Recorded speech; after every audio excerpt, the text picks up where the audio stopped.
برا بەڕێزەکانم خوای پەروەردگار لە قورئانە پیرۆزەکەیدا فەرمێت یا ئەیها الذين آمنوا إذا نودي للصلاة من يوم الجمعة فاسعوا إلى ذكر الله وذروا البيع ذلكم خير لكم إن كنتم تعلمون. خوای پەروەردگار فەزڵ و پاداشتێکی ڕۆژی جومعەی بەسەرمانە داناوە کە لە وتاری ئەمڕۆدا باسی فەزڵ و پاداشتەکەی ئەکەین و هەروەها باسی ئادابەکانی ڕۆژی جومعەکەین، ئەوانەی کەوا دێن بۆ نوێژ چی لەسەریانە ئەنجامی بدە.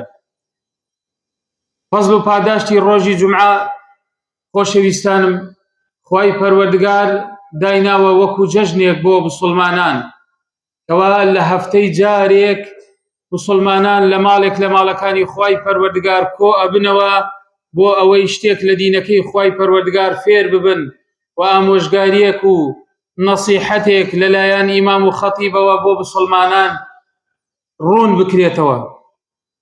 و هەروەها ڕۆژی جومعە خۆشترین ڕۆژە و چاکترین ڕۆژە لای خوای پەروەردگار، کاتێک کە پێغەمبەری خوا عەلەیه الصلاة والسلام ئەفەرمێت خير اليوم طلعت عليه الشمس يوم الجمعة فيه خلق آدم وفيه أدخل الجنة وفيه أخرج منها ولا تقوم الساعة إلا في يوم الجمعة.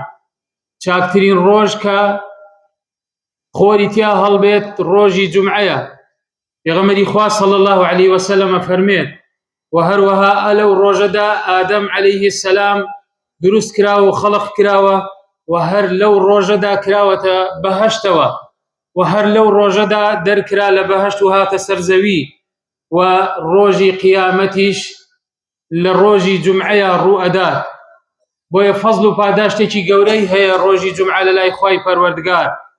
و هەروەها پێغەمبەری خوا صلی الله عليه وسلم لە فەرمودەیەکدا پێمانە فەرمێت کەوا ڕۆژی جومعە سەعاتێکی تایە ئەگەر کەسێک دوعا بکات لەو سەعاتەیە ئەوە خوای پەروەردگار وڵامی دوعاکانی ئەداتەوە. ئەفەرمێت فيه ساعة لا يوافقها عبد مسلم وهو قائم يصلي يسأل الله عز وجل شيئا إلا أعطاه إياه وأشار بيده يقللها. پێغەمبەری خوا صلی الله عليه وسلم ئەفەرمێت سەعاتێکی تایە ڕۆژی جومعە کەوا خوای پەروەردگار دوعاکانی عەبدەکانی قبول ئەکات ئەگەر لەو ڕۆژەیە دوعا بکات.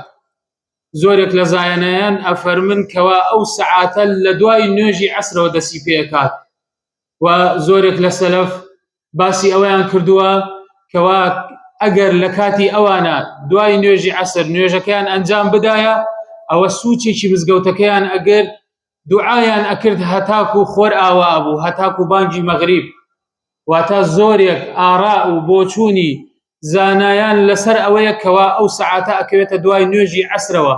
بۆیە لەسەر ئێمە لەسەر مسڵمان ئەوەیە کەوا کەم تەرخەم نەبێت ئەو سەعاتە داوا لە خوای پەروەردگار بکات بۆ ئەوەی داواکانی جێبەجێ بکرێت. و هەروەها پێغەمبەری خوا صلی الله عليه وسلم دایناوە ئەگەر کەسێک لە ڕۆژی جومعەدا زوو بڕات بۆ مزگەوت بۆ ئەنجامدانی نوێژی جومعە التبكير إلى الصلاة. پێغەمبەری خوا صلی الله عليه وسلم ئەفەرمێت من غسل واغتسل وبكر وابتكر ومشى ولم يركب ودنا من الإمام فاستمع ولم يلغي أفرميت كان له بكل خطوة عمل سنة صيامها وقيامها. أجر كسك بكر وابتكر زبرة بو مزقوت و يكم كذبت كاتك الروجي جمعهات خوي أشوريت من غسل واغتسل خوي أشوات الرابو مزقوت واغتسل أو كاتا لجنابش فرجين بين الرؤية كالجنابش خوي شوريوا وهروا خوي شيباكو كردو بوني خوشي لخوي داو الرابو مزقوت وزو الرا بكر وابتكر ودواء ويش ومشى ولم يركب وكسيك كواب ببيه برواد بو مزقوتكا سواري سيارة نبيت سواري كاتي اوان جو دريج هبوا سواري اوبونا ياد بسواري اسبو اوان الرشتون بونيوش ودنا من الإمام ونزيق بو لإمامك فاستمع وجويقر ولم يلغي وهيج لغوتك هيج هاجك وتوتيشي نكرد وهيج قسي نكرد كان له أو كسا بهمو هنقاوك كأينات برو مزقود بروات قيام سنة وصيامها واتا بهمو هنقاوك خير پاداشتی ساڵێک وەکو ئەوە وایە ساڵێک بەڕۆژوو ببێت و بە شەویش شەونێژی کرد بێت. ئەمە پێغەمبەری خوا صلی الله عليه وسلم ئەفەرمێت و هەروەها هەر لەو ڕۆژەدا سوورەتی کەهف بخوێنرێت. پێغەمبەری خوا صلی الله عليه وسلم ئەفەرمێت هەر کەسێک لە ڕۆژی جومعەدا سوورەتی کەهف بخوێنێت نورێکە بۆی لە بابەینی هەردوو جومعەکەدا، واتە ئەم جومعەیە تۆ سوورەتی کەهف ئەخوێنیت تاکو جومعەکەی تر ئەبێتە نور بۆ تۆ، دوورت ئەکاتەوە لە کاروکردەوەی خراپ، دوورت ئەکاتەوە لە شتێکەوە خۆی پەروەردگار پێی ناخۆش بێت و هەروەها موفقت ئەکات بۆ ئەنجامدانی کاروکردەوەی چاک. و هەروەها پێغەمبەری خوا صلی الله عليه وسلم ئەفەرمێت هەر کەسێک لە شەو و ڕۆژی جومعەدا بمرێت ئەوە ئەفەرمێت ما من مسلم يموت يوم الجمعة أو ليلة الجمعة إلا وقاه الله فتنة القبر. پێغەمبەری خوا صلی الله عليه وسلم ئەفەرمێت هەر کەسێک لە ڕۆژی جومعەدا و لە شەوەکەیدا وەفات بکات ئەوە ئیلا خۆی پەروەردگار ئەیپارێزێت لە فیتنەی قەبر.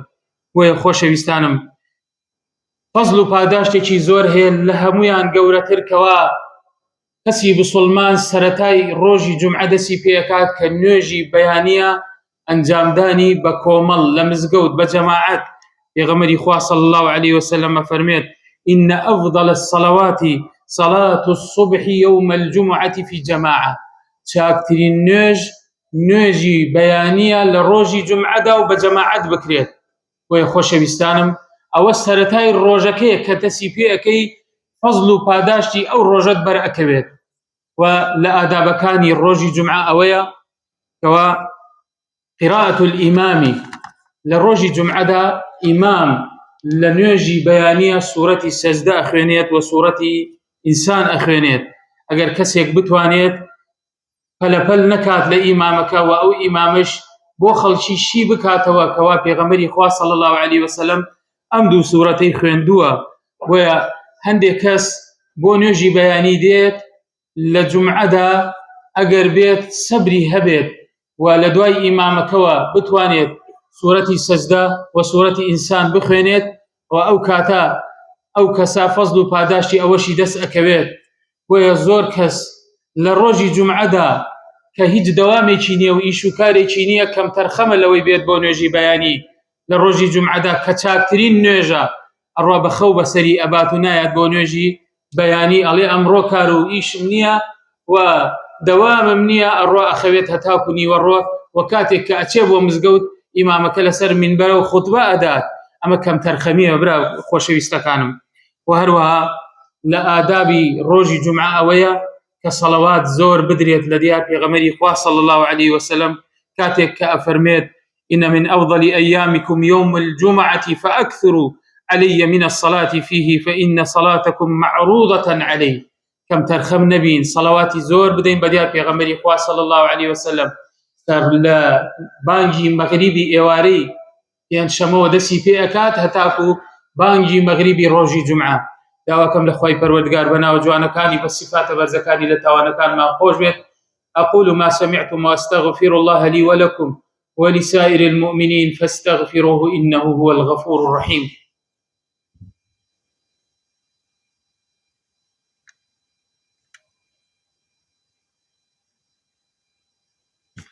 بسم الله والصلاة والسلام على رسول الله.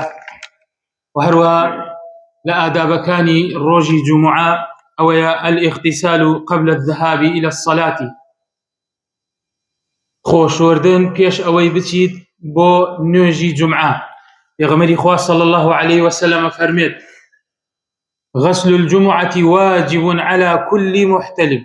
واتا همو كسيك كبالغ ببيت مناليش هتاكو أوي بالغ ببيت أو كسا غسل جمعي لسرة لا دوای نوێژی بەیانیەوە ئەتوانێ کەسی بسڵمان خۆی بشوات، بەڵام باشترین کات ئەو کاتەیە کە دێ بۆ مزگەوت، ئەو کاتە خۆی بشوات و بە بۆنێکی خۆش و جلێکی جوان بێت بۆ مزگەوت، نەک کەسێک بە جلی خەوەوە بێت بۆ مزگەوت و کەسێک کەم تەرخەم بێت بە بۆنێکی ناخۆش و بۆنی عارق لە گیانی بێت بۆ مزگەوت کە خەڵکەکان بێزار بکات، مسلمانان بێزار بکات و هەروەها جلێکی نەشیاو بکاتە بەری بێت بۆ مزگەوت.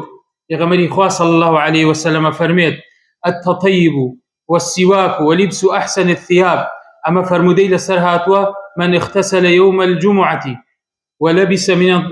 ولبس من الطيب به كان لها ولبس من الصاع ثيابه ثم لم يتخبط بين الناس ولم يلغي عند الموعظة كانت كفارته لما بينهما. هر کەسێک خۆی بشوات وەجلێکی جوان لەبەر بکات و بۆنێکی خۆش لە خۆی بدات و بێت بۆ مزگەوت خەڵکی بێزار نەکات و بەسەر خەڵکیان نەڕوات و گوێ بگرێت لە ئیمامەکە، ئەوە کەفارەتە لە نێوان هەردوو جومعەکەیە بۆ ئەو کەسە. بۆیە خۆشەویستانم با ئێمە کەم تەرخەم نەبین، با ڕۆژی جومعە بە کەم نەزانین کاتێک دێین بۆ مزگەوت، بۆنێکی خۆش لە خۆمان بدەین، خۆشۆرینێکی جوان، جلێکی جوان، خەڵک بێزار نەکەین، بەسەر خەڵکیان نەڕۆین، لە هەر شوێنێک مەجال هەبوو دابنیشین. بۆیە پێغەمبەری خوا صلی الله عليه وسلم فەرموویەتی ئەوانەی کە زوو دێن بۆ مزگەوت ئەوانە خێریان زیاترە. كاتيك التبكير إلى الصلاة الجمعة يغمري خوا صلى الله عليه وسلم فرميت إذا كان يوم الجمعة كان على كل باب من أبواب المسجد ملائكة يكتبون الأول فالأول لسر همو درقاي مزقوتك. يغمري خوا صلى الله عليه وسلم فرميت ملائكة وفريشتكاني خواي پروردگار وستاون هر کس يقديت ناوي أنوسن هتاكو يك بيك ناوكانيان أنوسن فإذا جلس الإمام طو الصحف أو طو الكتب هتاكو أو كاتي إمام ديت السر منبر أو كاتا أوانيش كتابة كان هلا قرن واتنا جورا وجو أقرن لا إمامك بويا يغمري خواص صلى الله عليه وسلم فرميت أوي يكم كذبت وكو أوايا حشتري كذبت خير دواميان وكو أوايا مانجايك سيم وكو مريك وأوها بي الروات هتاكو أوي كوتاي وكو أوايا كواهيل كيشي كذبت خير بويا خوش بيستانم أمش آدابك لوا كخلشي زوبين بو مزقود وبجليشي جوانو بونيشي خوشو خلشي بيزار نكن وهروها سنتي روجي جمعة أويا في غمري خوا صلى الله عليه وسلم أفرميت لدواي نيجي جمعة أجر نيش تانكر شوار ركعات بكن هلا مزقوتك يا دور ركعات شوار ركعات سنة أكن أجر بقريته وبومال أو اللي دور ركعات أكيد وهروها إذا دخل المسجد فيصلي ركعتين أجر هاتي تجوره إمام لسر من بربو أو دور ركعاتي نوێژ بکە با کورد بێ و بۆ ئەوەی سەردا منشی گوێ لە ئیمامەکە بگریت.